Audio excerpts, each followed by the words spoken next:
प्रणाम भाई लोग। नमस्कार, सत श्री अकाल, जय श्री राम। आज का जो हमारा लेक्चर है वो इंडियन ज्योग्राफी पे है। भारतीय भूगोल आज हम लोग पढ़ेंगे। ठीक है, भारतीय भूगोल इन इंग्लिश इंडियन ज्योग्राफी, जो कि हम लोग पढ़ रहे थे लेक्चर वाइज कॉन्सेप्ट पढ़ रहे हैं। ठीक है, क्या पढ़ रहे हैं हम लोग? कॉन्सेप्ट। देखो, मुझे जो पढ़ाना है वो है भू आकृति प्रदेश। इसमें जो है थोड़ा सा बातें छूट गई थी, उसी को पूरा करेंगे। ठीक है, देखो, भौतिक भूगोल की वह शाखा है जिसमें पृथ्वी के भौतिक स्वरूप, आप समझ रहे हैं, भौतिक स्वरूप कहने से है माउंटेन्स, रिवर्स, प्लेट्यू, ये सभी की बातें का अध्ययन करना ही भौतिक प्रदेश कहलाता है, भू आकृति प्रदेश कहलाता है। ठीक है, देखो, अलग अलग वैज्ञानिकों ने अपना अलग अलग मत दिया है। ठीक है, और सबसे ज्यादा जो चर्चित मत है वो हॉटसन का है। ठीक है, हॉटसन बोलते हैं हॉटसन महोदय। प्रदेश क्या है? ये जो प्रदेश लिखा हुआ है, ये प्रदेश क्या है?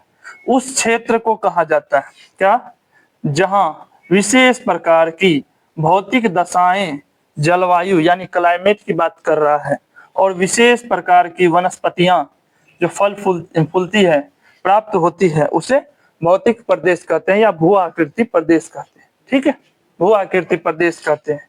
वह भू आकृति प्रदेश हॉटसन के अनुसार, यानी हॉटसन एक महोदय है, एक वैज्ञानिक है, वो बोलते हैं कि प्रदेश क्या है? प्रदेश उस क्षेत्र को कहते हैं जहाँ विशेष प्रकार की क्या भौतिक दशाएं, जलवायु, विशेष प्रकार की वनस्पतियां, ये सभी प्राप्त होती है, उसी को भू आकृति प्रदेश कहा जाता है। ठीक है, इसके अलावा पृथ्वी के भौतिक स्वरूप का जो अध्ययन करता है वह भू आकृति प्रदेश कहलाता है। ठीक है, देखो, अभी जो मैं आपको पढ़ा रहा हूँ वह उसमें जो है मैं अपना नोट्स दे रहा हूँ आपको। ठीक है, जो मैं नोट्स बनाता हूँ भर दिन बैठ के, वो आपको नोट्स देता हूँ।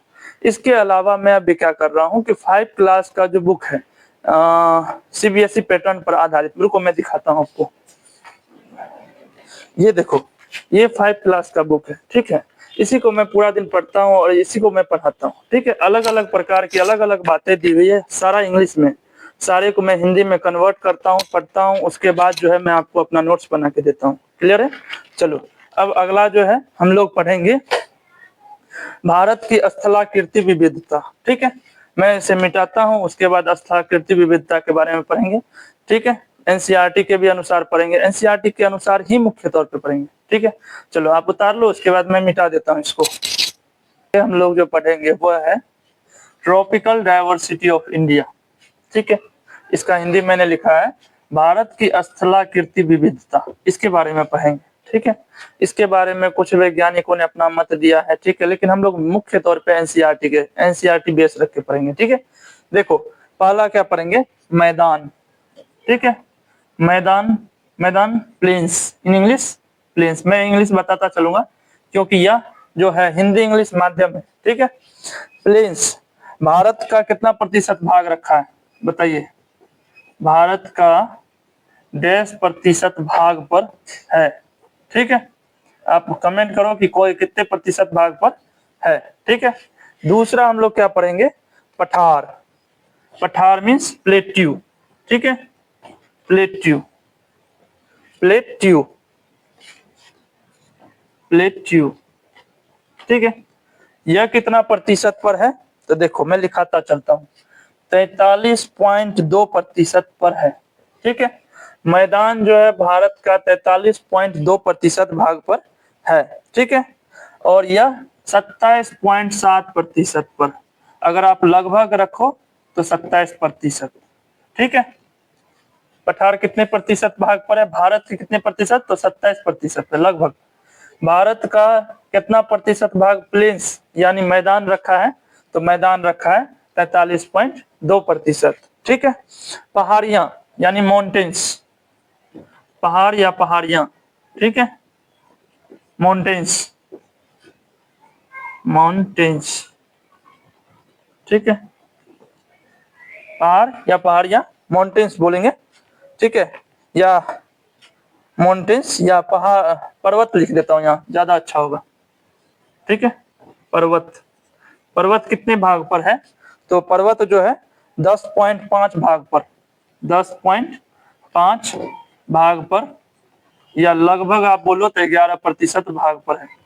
11% भाग पर पर्वत है। ठीक है, चौथा है हिल्स। हिल्स को हिंदी में बोलते हैं पहाड़ियां, ठीक है, पहाड़ियां ही बोलते हैं, पहाड़ियां, पहाड़ियां, पहाड़, पहाड़ियां बोलते हैं, ठीक है, हिल्स, पहाड़ियां, ठीक है। ये कितना प्रतिशत भाग पर है? तो 18% भाग पर है, ठीक है। चलो मैं थोड़ा सा समझा देता हूँ आपको, आप समझ जाओगे।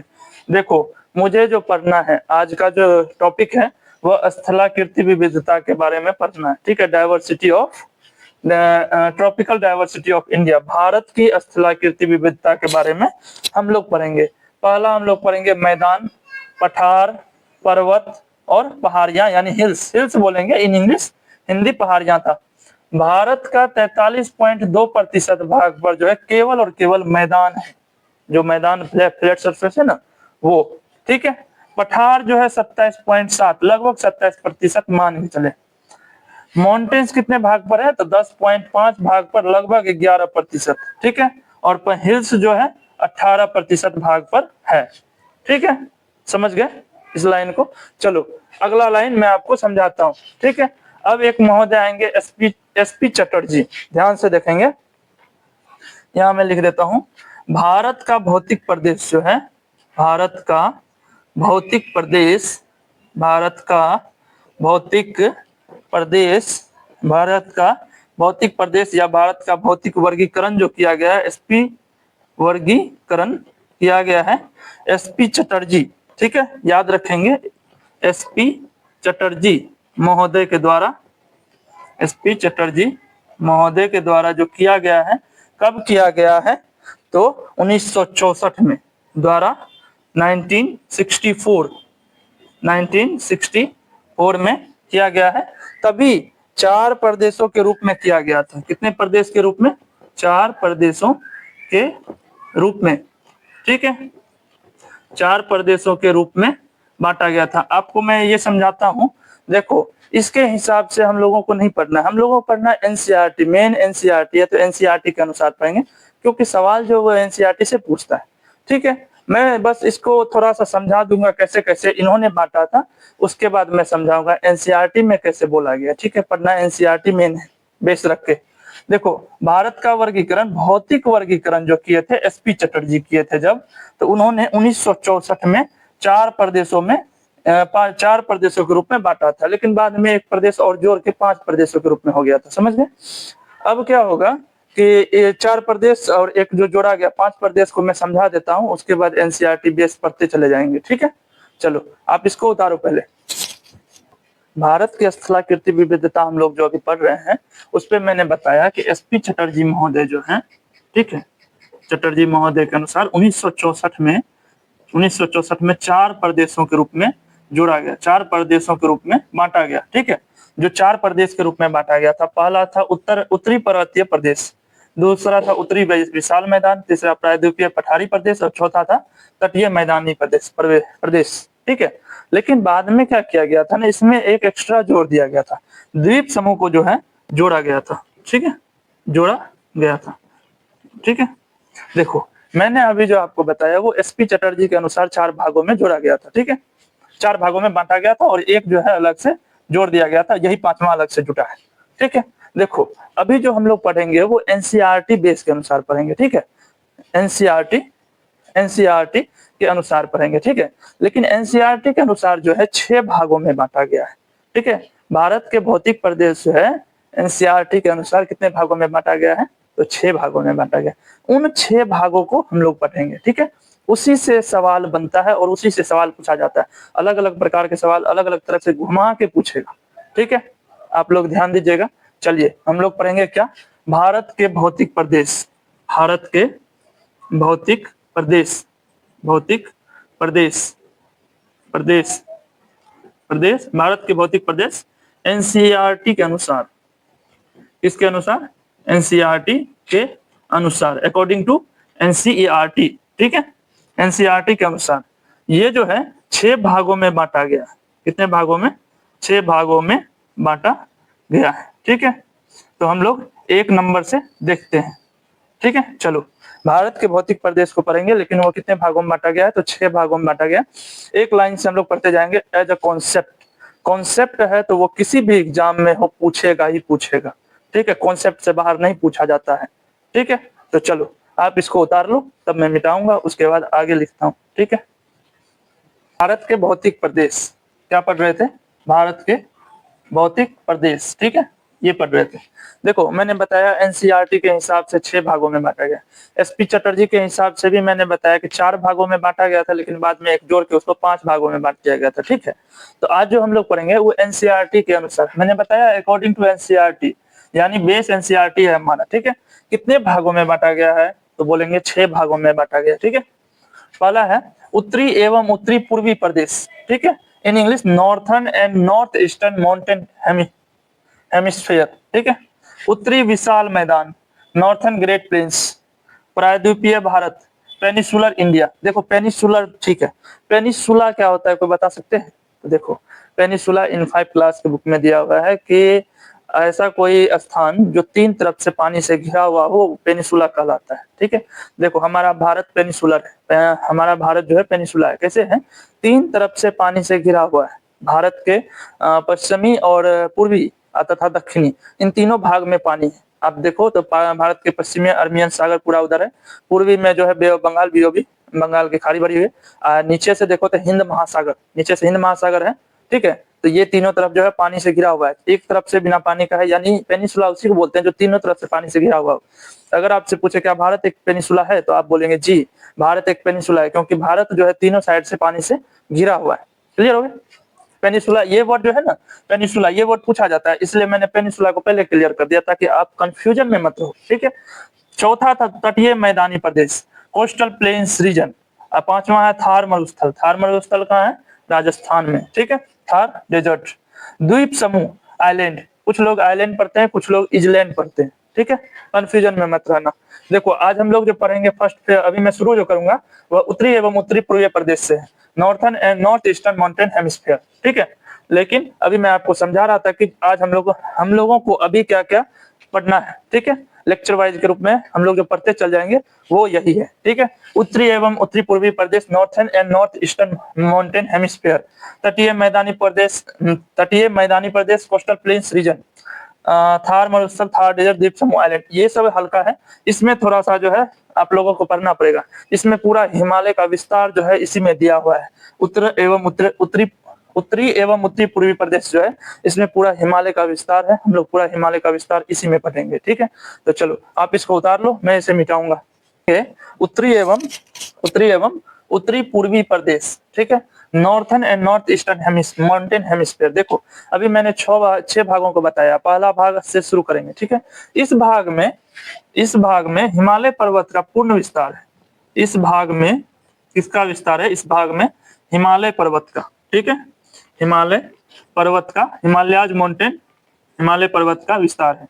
तो हम लोग आज क्या पढ़ेंगे, हिमालय पर्वत से शुरू करेंगे कहानी, ठीक है। As a story and pictures, आप याद रखो as a story and pictures के रूप में पढ़ेंगे हमेशा, ठीक है। स्टोरी मैं बताऊंगा और पिक्चर्स कुछ मैं दे दूंगा कभी कभी, ठीक है, नहीं तो कभी कभी मैं बना दूंगा ताकि आप पिक्चर्स देखो और समझो कि बता क्या रहे हैं, ठीक है। एज अ स्टोरी और पिक्चर के रूप में ही समझेंगे, ठीक है। ध्यान से देखो, देखो इस भाग में जो है हिमालय पर्वत का विस्तार को पढ़ेंगे, तो हिमालय पर्वत से शुरू करते हैं, ठीक है।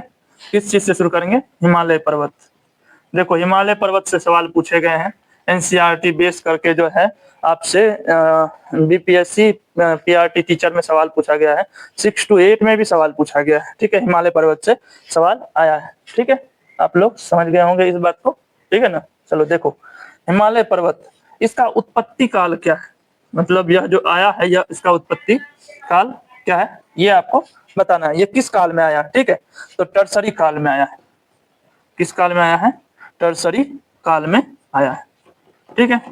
एक काल होता है ना, हम लोग कब जन्म लिए तो हम लोग डेट बता देते हैं ना, उसी तरह यह टर्सरी काल में आया है, टर्सरी काल में आया है, ठीक है। इसको उत्पत्ति कब हुई है, टर्सरी काल में, ठीक है। आपसे पूछे हिमालय पर्वत का काल कौन सा है, तो टर्सरी काल है, ठीक है। हिमालय पर्वत किस प्रकार की पर्वत है, नवीन वलित पर्वत, नवीन वलित पर्वत है, ठीक है, नवीन वलित पर्वत है। कौन है, तो हिमालय पर्वत जो है एक नवीन वलित पर्वत है। अभी मैं समझाऊंगा हिमालय पर्वत कैसे बना है, ठीक है, टेक्टोनिक प्लेट, ये सब समझाऊंगा, लेकिन आप थोड़ा धीरज रखो। हिमालय पर्वत जो है एक नवीन वलित पर्वत है, ठीक है, ठीक है, ध्यान से देखो। ये जो है हिमालय पर्वत क्या है, वो हम हिमालय पर्वत का उत्पत्ति काल क्या है, तो टर्सरी काल में आया है, नवीन वलित पर्वत है, ठीक है। याद रखना, पूछता है हिमालय पर्वत किस प्रकार की पर्वत है, तो आप बोलना नवीन वलित पर्वत है। किस काल में आया है, तो टर्सरी काल में आया है हिमालय पर्वत। हिमालय पर्वत का विस्तार कहाँ पड़ते हैं, तो उत्तरी एवं उत्तरी पूर्वीय प्रदेश में हम लोग पढ़ते हैं, ठीक है। तो कौन से में, तो भारत के भौतिक प्रदेश में हम लोग हिमालय का विस्तार, ये सब सभी चीज पढ़ते हैं। आपसे पूछेगा एसपी चटर्जी के अनुसार कितने भागों में बांटा गया था सर्वप्रथम, तो आप लिखेगा 4 भागों में, बाद में ना एक जोड़ा था तो 5 भाग हो गए थे। अकॉर्डिंग टू एनसीईआरटी, यानी एनसीईआरटी ऐसे पूछेगा वर्तमान में हम लोग भौतिक प्रदेश कितने भागों में बांटा गया है, तो आप बोलिएगा 6 भागों में बांटा गया है, ठीक है, क्योंकि हम लोग को पढ़ना ही है 6 भाग, ठीक है। तो ये समझ गए। मैं इसको इसलिए मिटा दिया हूँ क्योंकि यहाँ हटेगा नहीं, ठीक है, और मुझे पूरा बात लिखाना है ताकि आप एकदम क्लियर हो हिमालय पर्वत से रिलेटेड। चलो आप लिखो, मैं मिटाता हूँ। देखो भाई लोग, देखो हम लोग आगे पढ़ते हैं, ठीक है। हिमालय पर्वत के बारे में मैंने बताया कि हिमालय पर्वत एक नवीन वलित पर्वत है, ठीक है। इसका कौन सा काल है, तो यूरेशियन टर्शियरी काल है, ठीक है।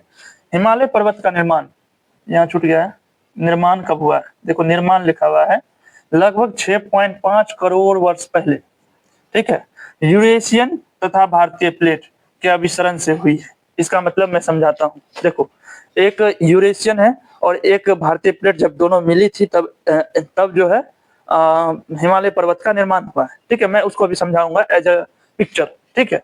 अभी तक हम लोगों ने क्या पढ़ा, हिमालय पर्वत के बारे में पढ़ लिया, ठीक है। देखो हिमालय पर्वत के बारे में पढ़ा कि हिमालय पर्वत जो है उसका निर्माण लगभग 6.5 करोड़ वर्ष पहले यूरेशियन तथा भारतीय प्लेट जो है उसके अभिसरण दोनों के मिलने से जब एक पर्वत का निर्माण हुआ जिसको हिमालय पर्वत बोलते हैं, ठीक है।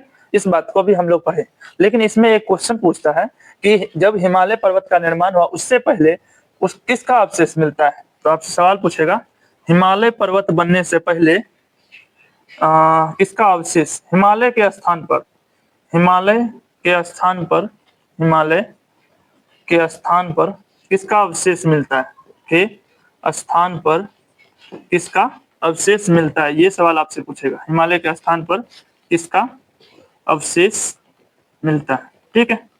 ये सवाल एक इंपॉर्टेंट सवाल होता है जो कि हमेशा पूछ देता है, कहीं से घुमा दिया जाएगा, ठीक है। तो आंसर है टेथिस सागर। कौन सा सागर था पहले, टेथिस सागर, ठीक है, टेथिस सागर, ठीक है। ये जो टेथिस सागर है ये इसका मतलब है जब हिमालय पर्वत का निर्माण हुआ उससे पहले वहां कौन सी सागर थी, तो ये टेथिस सागर थी, इसलिए टेथिस सागर का अवशेष वहां पे प्राप्त होता है, ठीक है, हिमालय पर्वत का जहां निर्माण हुआ है। क्लियर हो गया, ठीक है। अवशेष किसका मिलता है, तो टेथिस सागर का अवशेष मिलता है, ठीक है। अब हम लोग पढ़ेंगे अच्छे से हिमालय की उत्पत्ति के बारे में, ठीक है। हिमालय की उत्पत्ति कैसे हुई है इसके बारे में हम लोग पढ़ते हैं, ठीक है। हिमालय की उत्पत्ति जो है 2 प्रकार से, एक है कोबर का सिद्धांत और दूसरा है टीटीसी यानी टेक्टोनिक पीटीटी यानी प्लेट विवर्तनिक थ्योरी, प्लेट टेक्टोनिक थ्योरी, ठीक है। कोबर का भूसन्निधि सिद्धांत के बारे में पहले पढ़ेंगे, 2 सिद्धांत पढ़ेंगे, कोबर का भूसन्निधि सिद्धांत, भूसन्निधि सिद्धांत के बारे में पढ़ेंगे, और दूसरा क्या पढ़ेंगे, तो पीटीटी यानी प्लेट टेक्टोनिक थ्योरी। मैं दोनों को कवर कर दूंगा, ठीक है, ध्यान से। अभी मैं बस पीटीटी लिख रहा हूँ यानी प्लेट टेक्टोनिक थ्योरी है, और पूरा जो सिद्धांत है बस इसी पे है, ठीक है। इसको अलग से पढ़ लेते हैं थोड़ा सा में ये खत्म हो जाएगा। हम लोग जो मुख्य तौर पर पढ़ेंगे वो पीटीटी के बारे में पढ़ेंगे, प्लेट टेक्टोनिक थ्योरी पे पूरा हिमालय का विस्तार जैसे बना है, क्या क्या हुआ है, ये सभी बातें उसी पे लिखी हुई है, ठीक है। तो चलो मैं अब इसको मिटाता हूँ, आप इसको उतारो, तब तक मैं मिटा को। हम लोग जो पढ़ रहे हैं वह है हिमालय की उत्पत्ति, ठीक है। अभी मैंने आपको बताया एक कोबर का भूसन्निधि सिद्धांत है जिसको जियोसाइक्लाइन थ्योरी ऑफ कोबर बोलते हैं, ठीक है। दूसरा है प्लेट विवर्तनिकी सिद्धांत, ठीक है, प्लेट विवर्तनिक सिद्धांत, in English plate tectonic theory, PTT जिसको हम लोग बोल रहे थे तभी से पीटीटी, ठीक है, प्लेट टेक्टोनिक थ्योरी पीटीटी, ठीक है। देखो कोबर का भूसन्निधि का सिद्धांत जो है वो थोड़ा सा मैं उसको हम लोग पढ़ के खत्म कर देंगे, पढ़ना मुख्य तौर पे पीटीटी के बारे में, ठीक है। इसी पे पूरा हिमालय का विस्तार ये सब चीज दिया हुआ है, वो कैसे उत्पत्ति हुआ इसका ये सभी दिया हुआ है, ठीक है। कोबर जी जो है, ये कोबर महोदय जो है ये आते हैं और ये बोलते हैं कि इसके अनुसार जो यानी कोबर के अनुसार जो है अंगारा लैंड और गोंडवाना लैंड के अभिसरण से 33 सागर भूस्नीति में हिमालय की उत्पत्ति हुआ। ये बोलते हैं कि 33 सागर वहां पे पहले से था, अंगारा लैंड और गोंडवाना लैंड दोनों के अभिसरण से जो है हिमालय पर्वत की उत्पत्ति होती है। ठीक है, ये ऐसा कोबर बोलते हैं। ध्यान से फिर से देख लो, कोबर का भूसन्निधि का सिद्धांत बोलता है, जिसको इंग्लिश जियोसाइक्लिक थ्योरी ऑफ कोबर बोलते हैं।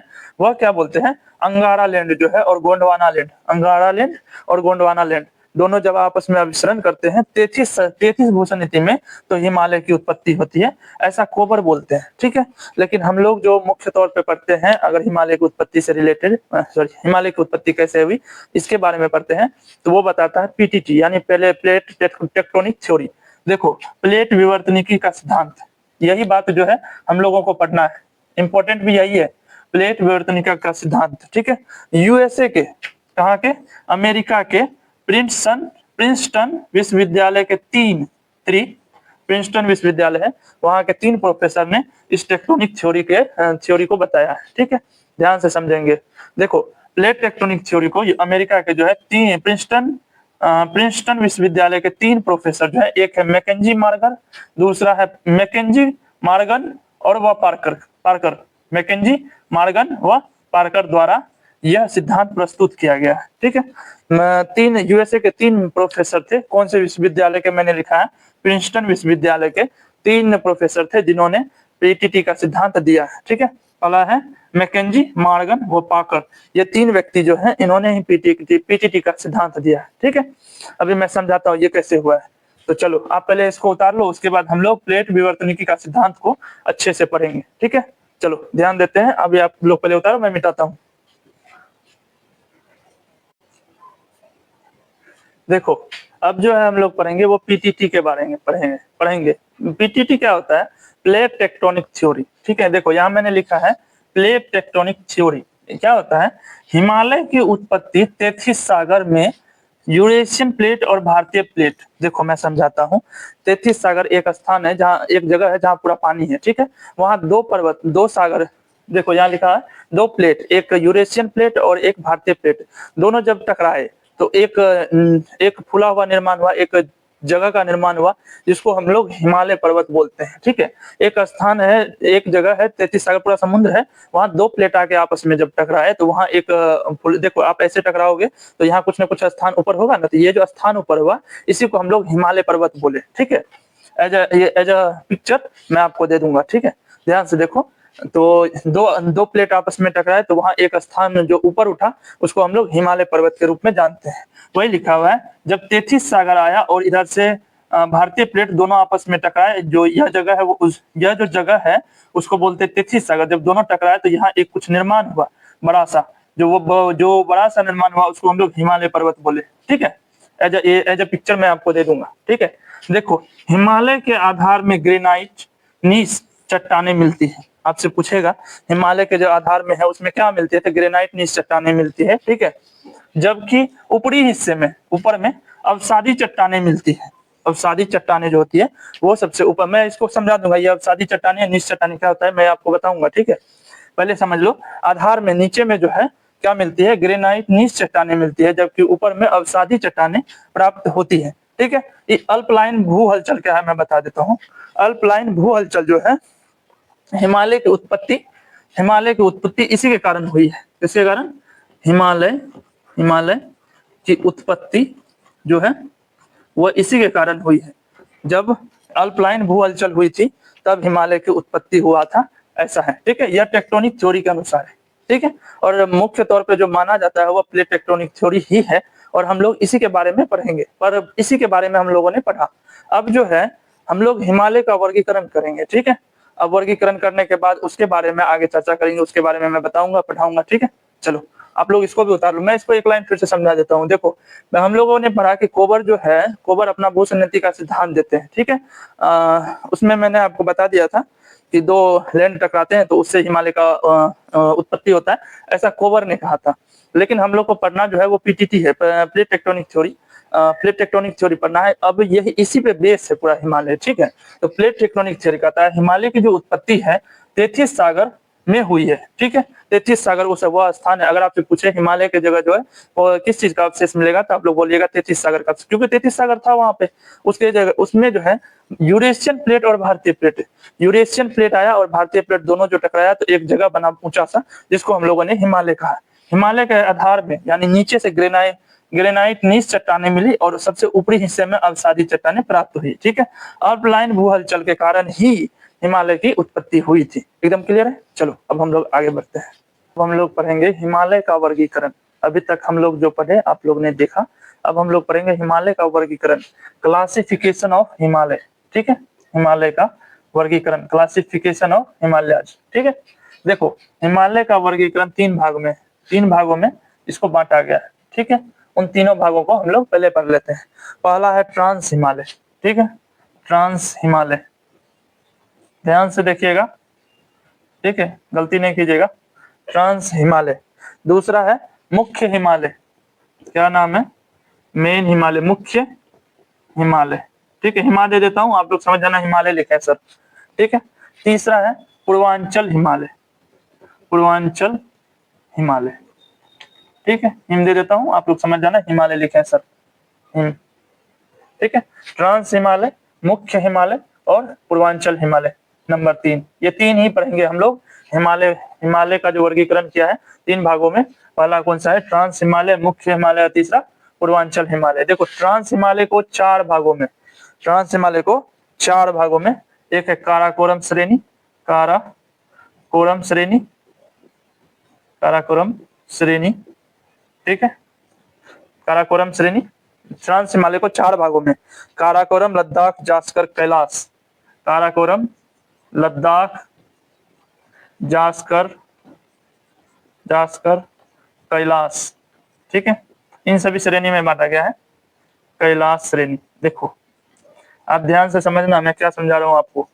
देखो काराकोरम श्रेणी, लद्दाख श्रेणी, जास्कर श्रेणी और कैलाश श्रेणी। कैलाश श्रेणी के बारे में एक बात याद रखना, कैलाश श्रेणी जो है ना सर, वो भारत में नहीं है। कहाँ है, तिब्बत में है, ठीक है, चीन में। यह कहाँ नहीं है, भारत में, भारत में नहीं है, ठीक है। इसको याद रखिए, रखना हमेशा। आप लोग सुने होंगे, लोग जो है भारत के लोग जो है माउंट एवरेस्ट चढ़ते हैं या कहीं भी जाते हैं, लेकिन आप लोग कभी नहीं सुना होगा कि कैलाश में जाते हैं। क्यों नहीं जाते हैं कैलाश में, कैलाश चीन में है सब, ठीक है। जबकि हम लोग बोलते हैं ना कैलाश में महादेव रहते हैं, ये वो जो भी, तब भी आप लोग कभी ज्यादातर नहीं सुने होंगे कि यात्रीगण जो है, जो भी व्यक्तिगण है वो सब कैलाश चढ़ने गए या फिर कैलाश में घूमने गए। ऐसा जगह घूमने जाते हैं लेकिन चढ़ाई करने या इधर उधर नहीं जाते। क्यों नहीं जाते, क्योंकि कैलाश श्रेणी चीन तिब्बत में है। क्लियर है, भारत में नहीं है, एकदम क्लियर हो, भारत में नहीं है, ठीक है। मुख्य हिमालय में पढ़ेंगे महान हिमालय, पहला क्या पढ़ेंगे, महान हिमालय, महान हिमालय, हिम दे देता हूं मैं, हिम मतलब हिमालय, ठीक है। दूसरा पढ़ेंगे मध्य या लघु हिमालय, क्या पढ़ेंगे, मध्य या लघु हिमालय, ठीक है, मध्य या लघु हिमालय। और तीसरा सी नंबर क्या है, बाह्य हिमालय या शिवालिक हिमालय, बाह्य हिमालय या शिवालिक हिमालय, ठीक है, बाह्य हिमालय या शिवालिक, बाह्य हिमालय या शिवालिक हिमालय, ठीक है। और तीसरा क्या है, पूर्वांचल हिमालय। इसमें भेद कुछ नहीं है, ठीक है। पूर्वांचल हिमालय, देखो ट्रांस हिमालय के 4 भाग होते हैं, काराकोरम श्रेणी, लद्दाख श्रेणी, जास्कर श्रेणी और कैलाश श्रेणी। कैलाश श्रेणी भारत में नहीं है।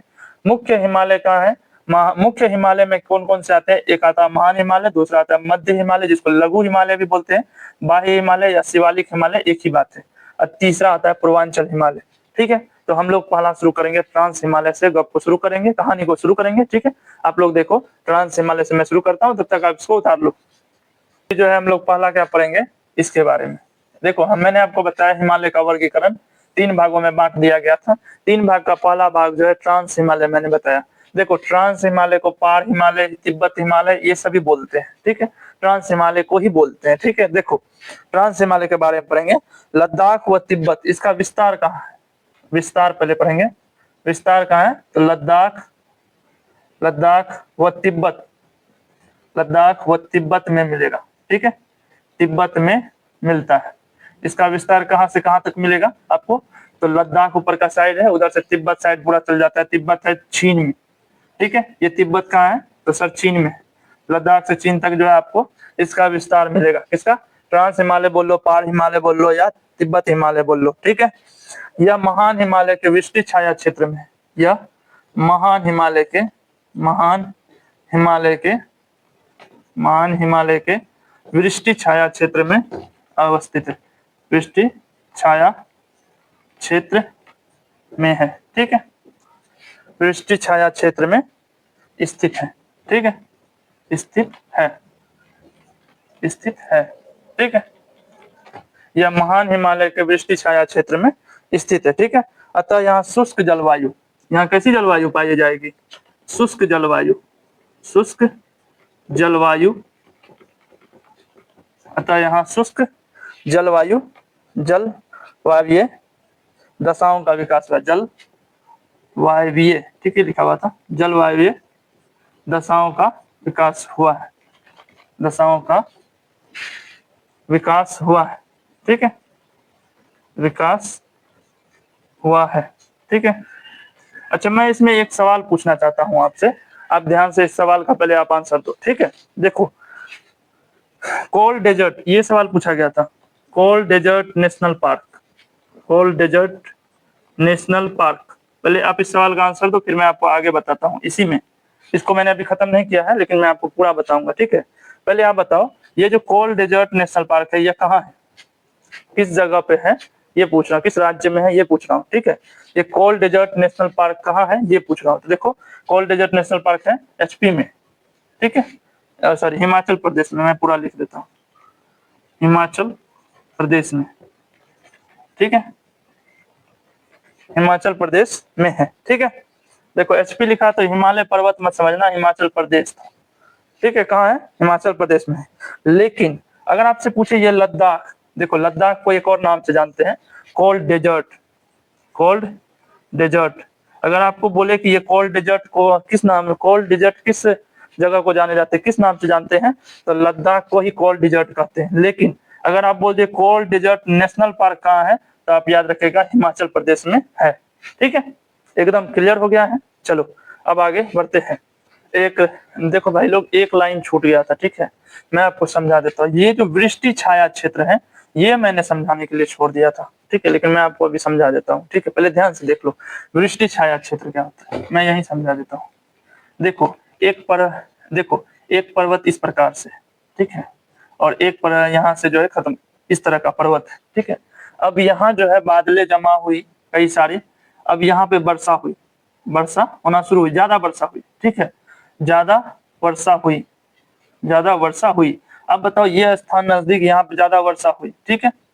यहाँ वर्षा ज्यादा हुई। मैं आपको एज अ पिक्चर यहाँ दे दूंगा अच्छे से देखने के लिए। आप ऐसे समझो, यहाँ ज्यादा वर्षा, यहाँ से कुछ पवनें चली। कौन सी पवनें चली? मानसूनी हवा चली। मानसूनी पवनें चली। ठीक है। अब यहाँ से जो चली, तो ये क्या की ना, बादल को उड़ा के यहाँ ले आई। ठीक है। अब यहाँ जो आई, वर्षा होना जो शुरू हुआ, तो यहाँ बहुत कम या नहीं के बराबर हुई। इस क्षेत्र में जो वर्षा हुई बहुत कम, नहीं के बराबर हुई, वर्षा हुई भी और नहीं भी हुई। इस तरह का जो क्षेत्र है, इसी को बोलते हैं वृष्टि छाया क्षेत्र। ठीक है। इसको क्या बोलते हैं? वृष्टि छाया क्षेत्र। यानी यहाँ पे कुछ बादलें जमा हुई, काफी ज्यादा वर्षा हुई, यहाँ से मानसूनी पवनें गई और इस बादल को उड़ा के इधर ले आई। अब यहाँ जो बादल आई, तो यहाँ पे बहुत कम वर्षा हुई या नहीं के बराबर वर्षा हुई, तो इसी को क्या बोलते हैं? वृष्टि छाया क्षेत्र बोलते हैं। एकदम क्लियर हो गया? ठीक है। ये मैंने छोड़ दिया था वृष्टि छाया क्षेत्र, लेकिन मैंने अभी आपको समझा दिया। एज अ एग्जाम्पल के तौर पे मैं आपको यहाँ एक फोटो दूंगा जरूर, ठीक है, समझने के लिए। ठीक है। चलो अब मैं अगला पढ़ाता हूँ। अब देखो, ये वृष्टि छाया क्षेत्र आप लोग समझ गए ना। तो यहाँ पे बारिश जो हुई बहुत कम हुई, शुष्क हुई, बहुत कम हुई, इसलिए मैंने ये लिखा शुष्क जलवायु दशाओं का विकास हुआ। देखो, बहुत कम वर्षा हो रही है ना, तो शुष्क जलवायु विकास दशाओं का विकास हो रहा है ना, यही बात लिखा था, सिंपल बात थी। चलो अगला सवाल पूछना। चलो, अभी तक हम लोग पढ़ लिए हिमालय का वर्गीकरण। ठीक है। इसके अलावा पीछे का सारा चीज पढ़ लिए हैं कि हिमालय की उत्पत्ति कैसे हुई, तैतीस सागर क्या है, वृष्टि छाया क्षेत्र क्या है। ठीक है। इन सभी चीजों के बारे में पढ़ लिए हैं। एसबी चटर्जी ने भौतिक प्रदेश को कैसे बांटा, एनसीईआरटी के हिसाब से किस तरह से बंटा हुआ है, इन सभी चीजों को हम लोगों ने पढ़ा। ठीक है। अब जो है हम लोग जानते हैं, इतना दूर पढ़ने के बाद ए तो मैंने पढ़ा दिया, ट्रांस हिमालय को मैंने पढ़ा दिया, ट्रांस हिमालय, पार हिमालय या तिब्बत हिमालय, जो भी बोल लो आप, उसको पढ़ा दिया मैंने। कल जो है हम लोग काराकोरम श्रेणी से पढ़ेंगे, ठीक है, स्टार्ट करेंगे, ठीक है। देखो, लेट्स डू को सब्सक्राइब करो, ठीक है। इसके अलावा आप लाइक करो, इसके अलावा आप कमेंट में क्वेश्चंस पूछो। कमेंट्स मतलब हंसी मजाक मत करो, कमेंट्स में आप क्वेश्चन पूछो, क्वेश्चन का आंसर मैं 1 से 2 दिन में दूंगा आपको, मेरा काम है आपको देना, ठीक है। हिंदी अंग्रेजी